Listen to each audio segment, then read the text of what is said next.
Hello friends, welcome back to my channel learn with Richa. आज हम निदानात्मक कक्षाओं हेतु मॉड्यूल के पार्ट नंबर 5 में हम समांतर श्रेणी के कुछ महत्वपूर्ण प्रश्नों को करेंगे। आइए देखते हैं। तो प्रश्न है, दो अंकों वाली कितनी संख्याएं 3 से विभाज्य हैं? तो आइए देखते हैं। दो अंकों वाली कितनी संख्याएं? तो सबसे पहले टेबल पढ़ो 3 का, क्योंकि 3 की टेबल में ही वो संख्याएं आएंगी ना जो 3 से विभाज्य है। चलो तो बनाते हैं अपन सीरीज। 3 एकम 3, 3 दूनी 6, 3 तिरका 9। ये सब एक एक अंक वाली है। 3 चौके 12। कितने अंक वाली है? 2। तो पहला पद तो अपन को मिल गया। दूसरा पद 3 5 15। अंतिम पद हमें पता है क्या? वो तो बहुत सारी हो सकती हैं। हाँ, सॉरी, 2 अंक वाली हैं, है ना। तो 2 अंक वाली संख्याओं में लास्ट पद क्या होता है? 99। 2 अंक वाली संख्या का अंतिम अंक क्या होता है? 99। तो क्या देखो, 99 में 3 का भाग जा रहा है। 3 तिरका 9, 3 तिरका 9। ठीक है ना। तो क्या हो जाएगा अंतिम पद? 99। ठीक है ना। तो अंतिम पद भी मिल गया 2 अंक वाली संख्या का। ठीक। तो अब अपन देखते हैं तो क्या हो जाएगा। कितनी संख्याएं क्या निकालना है? n निकालना है। तो देखो क्या हो गया। a बराबर 12, d बराबर 15 ऋण 12, कितना आ गया? 3। an बराबर l बराबर क्या आ गया? 99।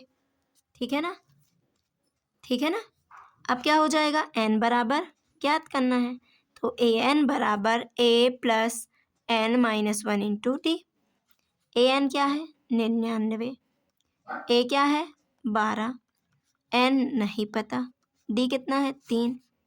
99 चलो 12, 3n, 3 एकम 3 ऋण 3।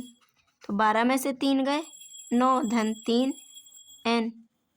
चलो इसको यहाँ ले आओ, इसका फ्रेंड क्योंकि ये है 3n। 99 से 9 गए 90 बराबर 3n। या 3n बराबर 90। तो n बराबर 90/3। 3 एकम 3, 3 तिरका 9, n बराबर 30। मतलब कितने पद हैं? 30 पद हैं जो 3 से क्या है? विभाज्य। 10 और 250 के बीच में 4 के कितने गुणज हैं? 4 के कितने गुणज हैं? तो हमें क्या निकालना है? कितने गुणज हैं पदों की संख्या। तो आइए देखते हैं। तो 10 और 250 के बीच में, तो देखो 10 4 की टेबल में देखना, 10 के बाद क्या आता है? 4 एकम 4, 4 दूनी 8, 4 तिया 12। क्या आता है? 12 आता है ना। क्या आता है? 12। तो पहला पद क्या हो जाएगा? 12। 10 के बाद बोल रहा है ना, 10 और 250 के बीच में, तो 12। 4 चौके 16। अब अंतिम पद देखना है 250। तो 250 के निकालना है। तो देखो 250 में 4 का भाग दो जरा। 4 छः 24, कितना बचा? 1। 4 दूनी 8, कितना बचा? 2। 250 में से 2 घटाओ, कितना आया? 248। मतलब अब 4 का भाग दो। 4 छः 24, 4 दूनी 8, पूरा पूरा भाग जा रहा है ना। तो क्या हो जाएगा? 248। अंतिम पद क्या हो गया? 248 बन जाएगा ना निकालते। ठीक है ना। अब देखो तो पहला पद क्या हो जाएगा? 12। दूसरा पद 16 ऋण 12। डी क्या हो जाएगा? बाद वाले पद में से ठीक उसके पहले वाले पद को घटाएंगे। तो 16 ऋण 12 बराबर क्या हो गया? 4। ठीक। अब अंतिम पद क्या है? अंतिम पद को एन भी कहते हैं, एल भी कहते हैं। कितना है? 248। क्या निकालना है? एन। ठीक।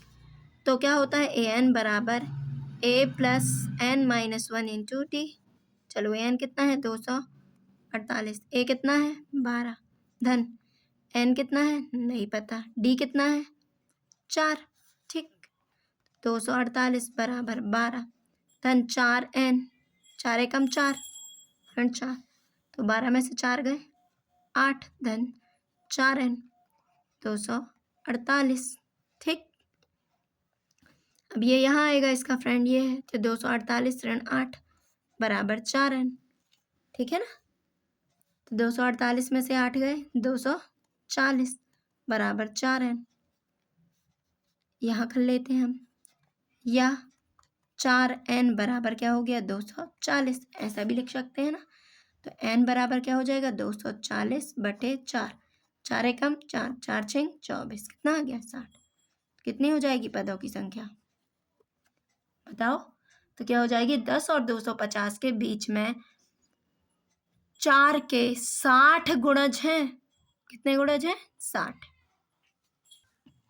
अगला प्रश्न है, वह एपी निर्धारित कीजिए। एपी मतलब समांतर श्रेणी, अरिथमेटिक प्रोग्रेशन निर्धारित कीजिए जिसका तीसरा पद 5 और सातवां पद 9 है। तो देखिए हम क्या लिखते हैं, दिया है, क्या दिया है तीसरा पद, तीसरे पद को क्या लिखते हैं a3 बराबर 5, a3 इसको क्या लिख सकते हैं a+2d बराबर 5। तो a बराबर क्या हो जाएगा 5 - 2d, इक्वेशन फर्स्ट। ठीक, अब सातवां पद कितना दिया है 9, इसको क्या लिख सकते हैं a+6d बराबर 9। समीकरण 2 दे दो, समीकरण 1 से a का मान कहाँ रख दो समीकरण 2 में। समीकरण 1 से a बराबर 5 - 2d समीकरण 2 में रखने पर, ठीक चलो रखिए a+6d बराबर 9, ये है दूसरे समय रखो a जहाँ है 5 - 2d + 6d = 9। कितना हो जाएगा 60 में से 2d गए 4d बराबर 9, 4d बराबर 9, ये प्लस का है तो क्या का हो जाएगा माइनस 4d, d बराबर 4/, d का मान कितना आया 1। ओके चलिए अब d बराबर क्या आ गया 1, तो यहाँ करती हूँ। ठीक, d बराबर 1 कहाँ रखोगे समीकरण नंबर 1 में, तो d बराबर 1 समीकरण 1 में रखने पर रखिए। तो a बराबर 5 - 2d, 5 2 d का मान कितना है 1, तो 5 ऋण 2 एकम 2, कितना आ गया 3। ठीक, पहला पद तो हो गया, दूसरा पद क्या होगा, चलो श्रेणी बनाना है, दूसरा पद निकालो। दूसरा पद a+d, a कितना है 3, d कितना है 1, 3 और 1 4। तीसरा पद क्या होगा a+2d, a कितना होगा 3, 2d कितना है 1, 3 एकम 3, नहीं सॉरी 2 एकम 2, 3 2 5। ठीक है ये हो गए, इस तरह से ये हो गया, अपन निकाल लेंगे। और निकाल लो, आपको निकालना है। तो श्रेणी क्या हो जाएगी, पहला पद 3, दूसरा पद 4, चौथा पद 5, सॉरी पहला पद 3, दूसरा पद 4, तीसरा पद 5 है ना, चौथा पद 6। ये हो गई श्रेणी। तो यही हमारा क्या हो जाएगा आंसर हो जाएगा। अब अगले प्रश्न की ओर बढ़ते हैं। प्रश्न है 0 और 50 के बीच की विषम संख्याओं का योग। विषम संख्याओं तो आप जानते होंगे ना, वे संख्याएं जो 2 से विभाजित पूरी विभाजित नहीं होती हैं। ठीक है ना, तो सबसे पहली संख्या क्या हो जाएगी 1, क्या हो जाएगी एपी बनाओ, क्या हो जाएगी 1, फिर 3, फिर 5। 50 के पहले क्या आता है 49, ये क्या हो जाएगी बीच की है ना, तो 49, ये हो गया अंतिम पद।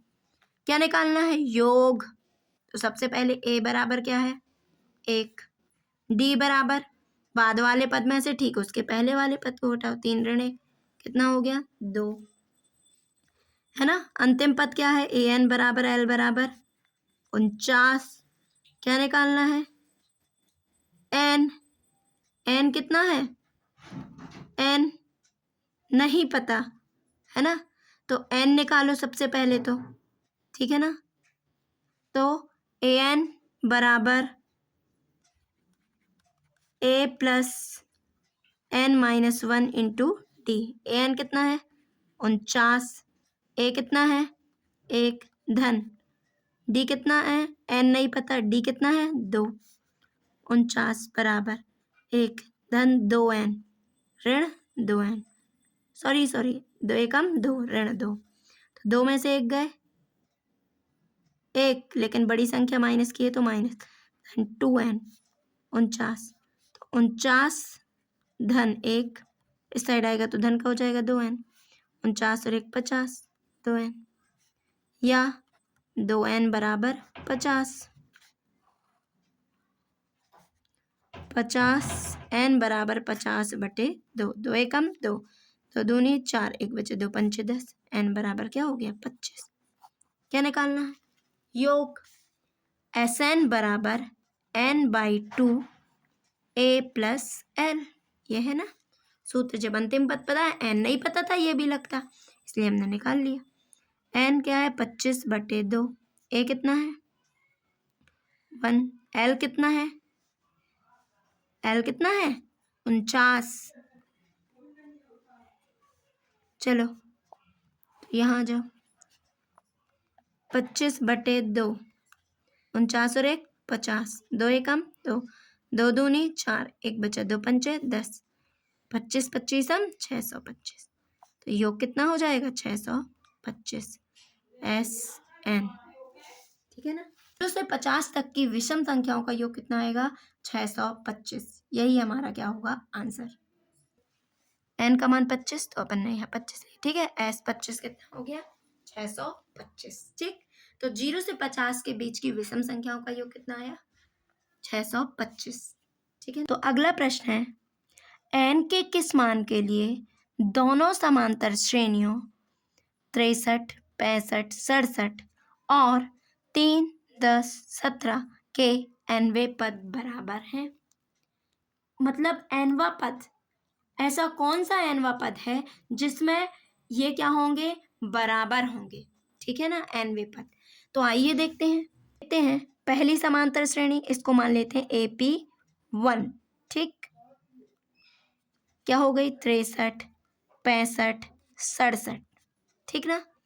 तो A1 क्या हो गया, प्रथम पद को A1 मान लेते हैं, सब इसमें 1 1 मान है, क्या हो गया 63, ठीक है ना। D क्या हो गया 65 ऋण 63, बाद वाले पद में से ठीक पहले वाले पद को घटा दी, तो 65 में से 63 गए, कितना आ गया 2, ठीक है ना। n का मान तो हमें निकालना है। अब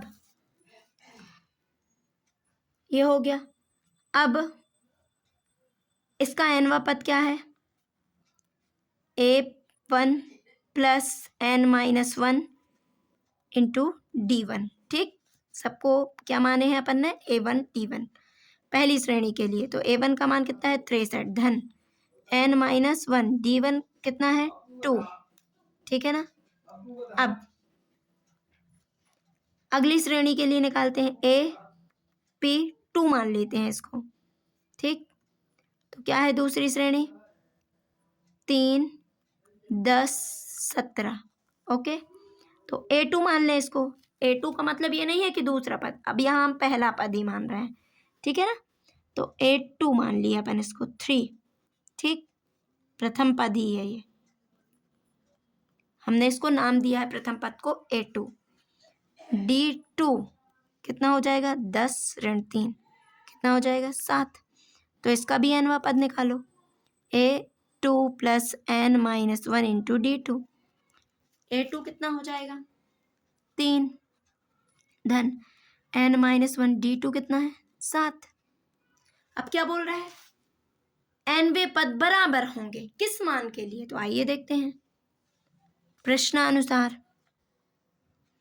है ना। प्रश्नानुसार हमने प्रश्नानुसार बराबर करो इन दोनों को, nवें पदों को, 63 धन n-1 टू 2 बराबर 3 धन, ये बराबर है ना, लेफ्ट बराबर है nवें पद, है ना, एन लेफ्ट बराबर है तो राइट भी क्या हो जाएगा बराबर, nवें पद बराबर होंगे, ठीक। तो 3 प्लस n-1 7, चलो इनको हल करो, सरल करो, 2n-2, 3 प्लस 7n-7, अब क्या हो जाएगा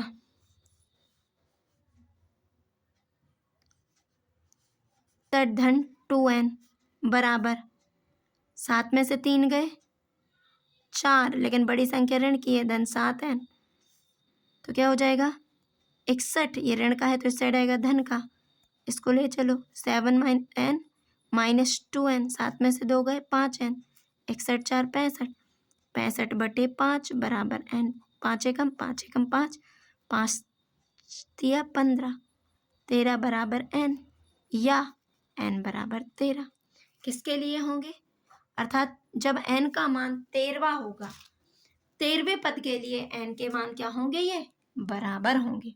ठीक है ना, इस तरह से हम करेंगे। यदि आपको मेरे द्वारा पढ़ाया हुआ समझ में आया है तो आप मेरे चैनल को लाइक, शेयर एंड सब्सक्राइब करना मत भूलिए। Thank you for watching.